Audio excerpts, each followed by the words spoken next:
pues ¿qué les pareció este video? Este video en particular a mí me gustó, porque con varios ejemplos, con varias tomas, pues podemos darnos cuenta de alguna de todas estas que hemos mencionado como parafilias, en este caso una conducta sexual diferente, que es el travestismo, de aquellas personas que les gusta vestir con prendas del sexo opuesto. Los varones, los hombres que salen en este video, si fijan, había unos muy jovencitos, y justamente es lo que nos permite ya aterrizar toda esta parte teórica. ¿Cómo es que se va dando la vivencia? ¿Qué sucede en la adolescencia? Imagínense un adolescente, o dejen el adolescente, un niño de 8 o 9 años que empieza a descubrir, es un prepúber, que le excita ponerse ropa de su mamá, ropa de la hermana, o ve tendida la ropa de la vecina y desea profundamente verse metido en esa ropa. Ese es justamente algo que me parece muy enriquecedor, que nos acerca a la vivencia de la persona que tiene esta experiencia del travestismo.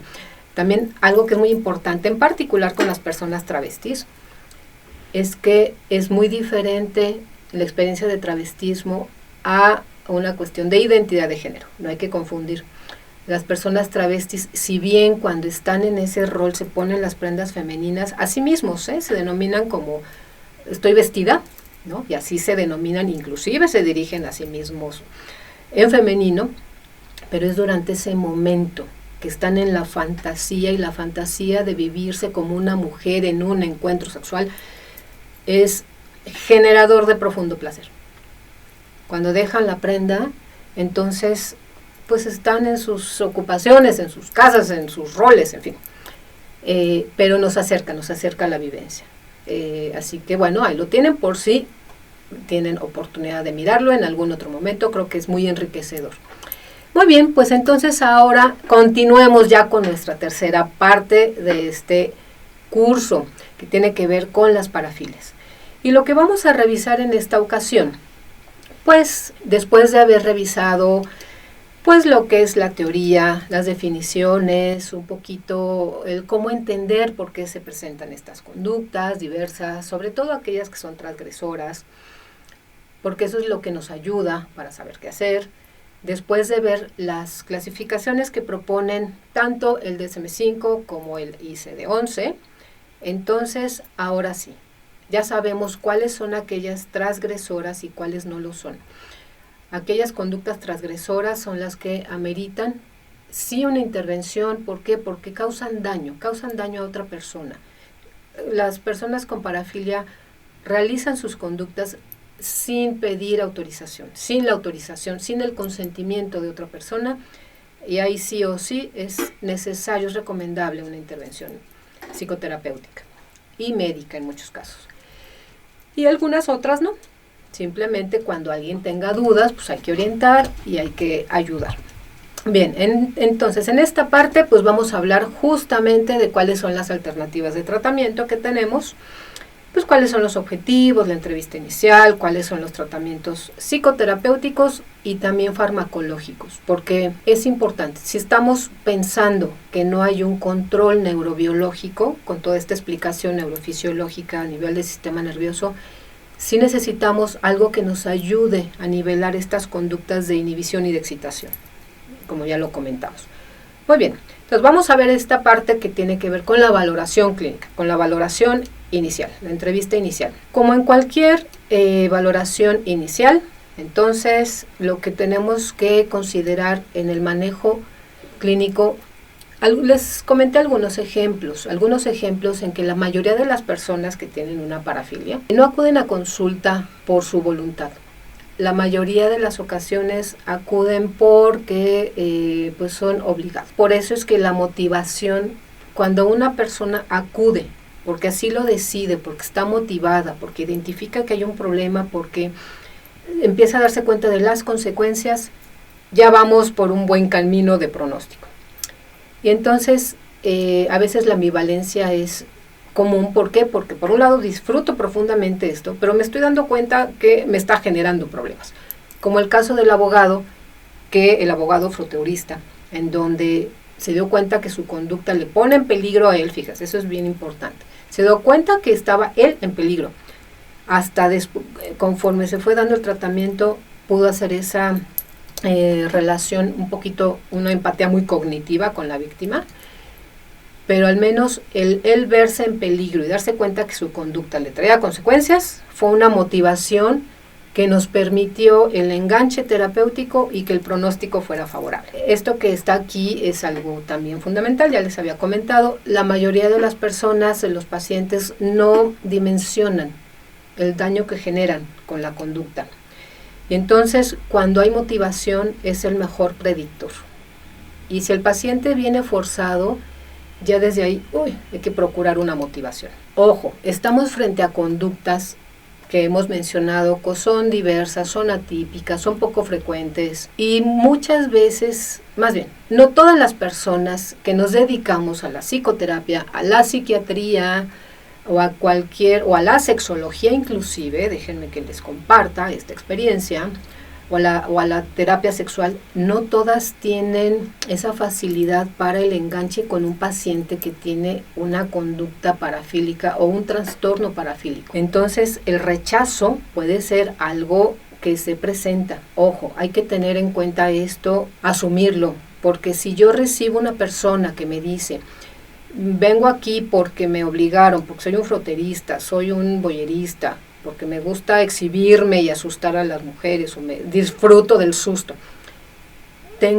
Suena complicado, pero hay que entender al paciente para poder ayudarle. Si me siento incómoda con ello, o incómodo con ello, más vale canalizarlo para que sí reciba la atención en un ambiente donde va a tener contención. Es bien importante. También parte de este proceso, en esta primera evaluación, ya que se está explorando cuál es el problema, en fin, ya que vea yo cómo me siento ante la circunstancia, que yo asuma, sí, adelante, yo te atiendo sin problema, empatizo, hay que armar un ambiente de confianza, hay que establecer esa relación terapéutica, que el paciente se sienta con la confianza para que nos pueda decir cómo andan las fantasías, cómo andan las conductas. Y entonces hay que ser muy claro con los objetivos del tratamiento.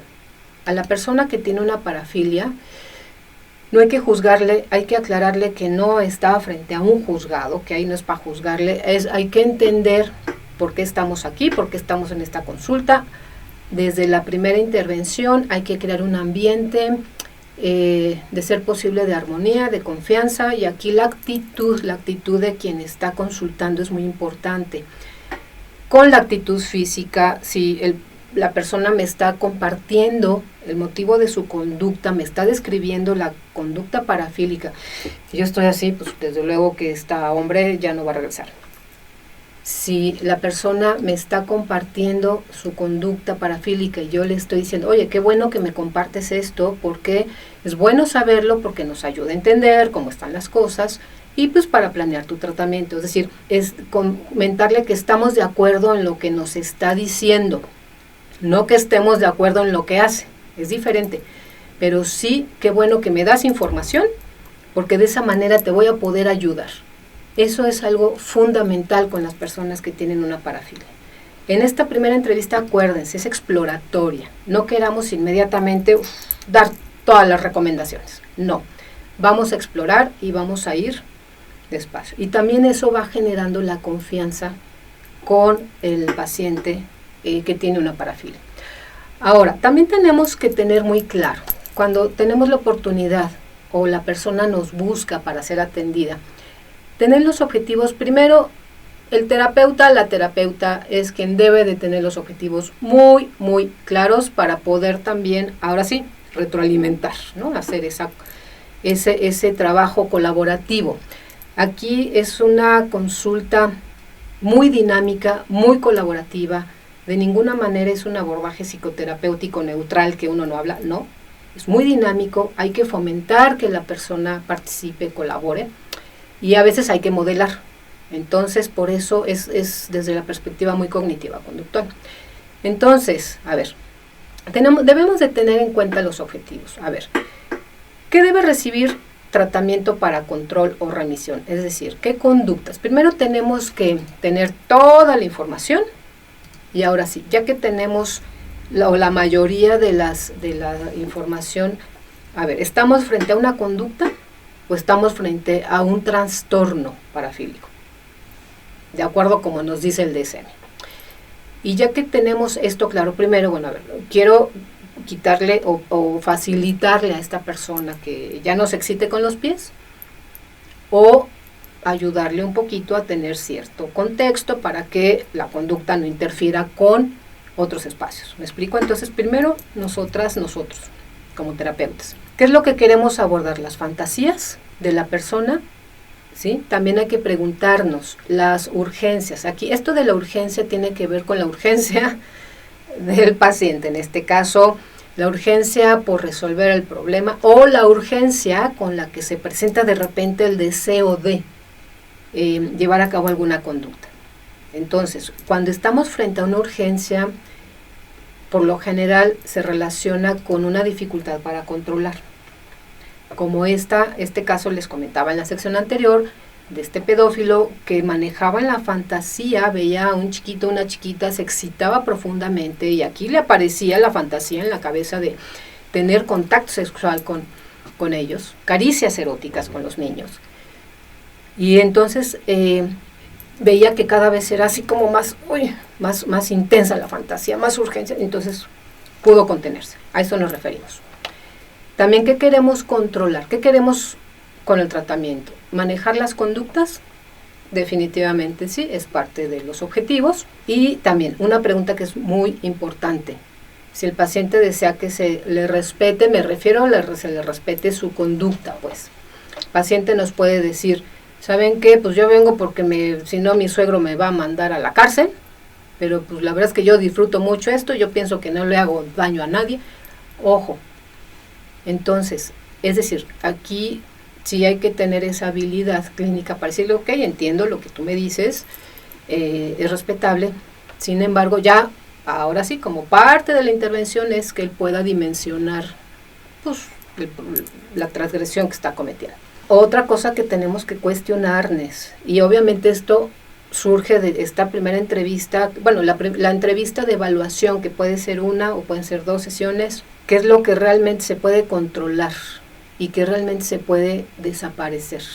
Cuando estamos frente a una parafilia en una persona adulta, generalmente lo que sí se puede hacer es tener control. Muchas veces las fantasías no desaparecen. El impulso de querer no desaparece, pero lo que sí logramos es que haya control y que la intensidad disminuya. Entonces hay que estar muy listas y muy listos con nuestra propia expectativa como terapeutas. Luego, ¿qué pasa si la angustia disminuye con el tratamiento, pero continúan justamente las urgencias, fantasías y las conductas? Las personas, por ejemplo, de este abogado que les he ido relatando a lo largo de estas sesiones, sí tenía ansiedad por lo que pudiera sucederle. Entonces, bajó la ansiedad y como que la ansiedad estaba funcionando como un freno. Entonces, mientras la ansiedad se mantenga, las intervenciones tienen que echarse a andar para que baja la ansiedad, pero entonces ya vamos teniendo otro freno. ¿Me explico? Entonces hay que estar también muy pendiente de estas circunstancias. Entonces, bueno, sí tenemos que preguntarnos qué es lo que, ya después que tenemos todo el panorama de la persona que solicita atención, qué podemos, de qué manera y qué intervenciones vamos a seguir para obtenerlo. Ok, ahora sí, la evaluación clínica. La evaluación clínica ya específicamente, para ello tenemos una herramienta fundamental que es una historia clínica sexológica. Yo podría pensar que quienes están interesadas viendo este curso, han tenido la experiencia tal vez o la pueden tener de elaborar o de hacer una historia clínica sexológica. Esta es una herramienta fundamental, es una guía que nos ayuda a estructurar nuestra entrevista inicial.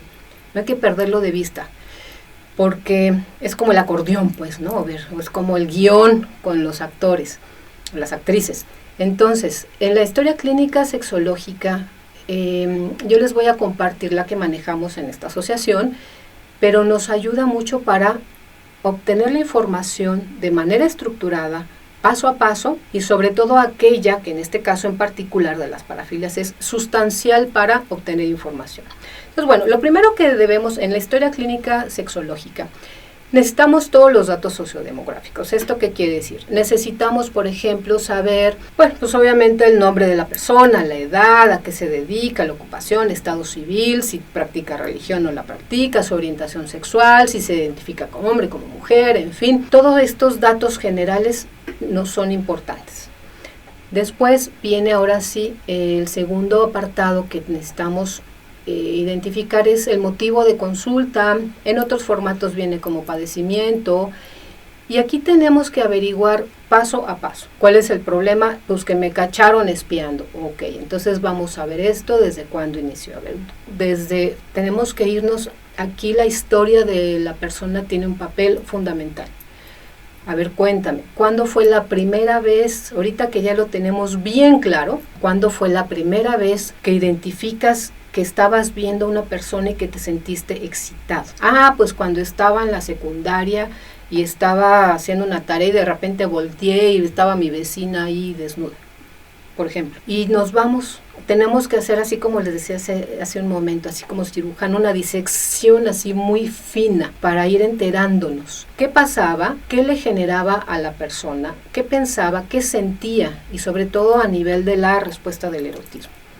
Y así, ¿no? Y después de esto, ¿qué seguiste haciendo? No, pues la verdad es que como ya caché que casi todos los días a la misma hora iba y se vestía, entonces yo procuraba estar ahí para verlo, por ejemplo. Entonces es parte de nuestra entrevista.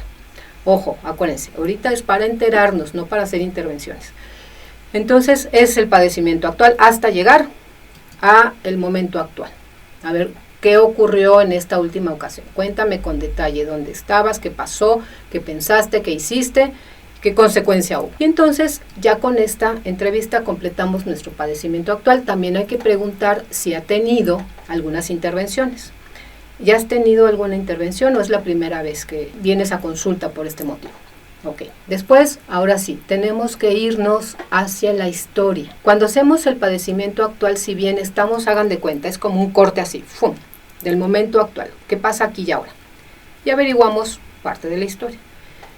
Cuando nos vamos a los antecedentes de la historia psicosexual, es fundamental, porque aquí también tenemos que ser como historiadores, somos los investigadores de la historia de la persona que nos consulta. Y desde luego acá en la asociación hacemos nuestra historia clínica basada en el esquema de los solones sexuales. Entonces vamos a averiguar cuáles son los antecedentes del erotismo, cuáles son los antecedentes de esa identidad de género, cuáles son los antecedentes de esas de los vínculos afectivos y de la reproductividad. Bajo ese esquema hacemos nuestra entrevista clínica.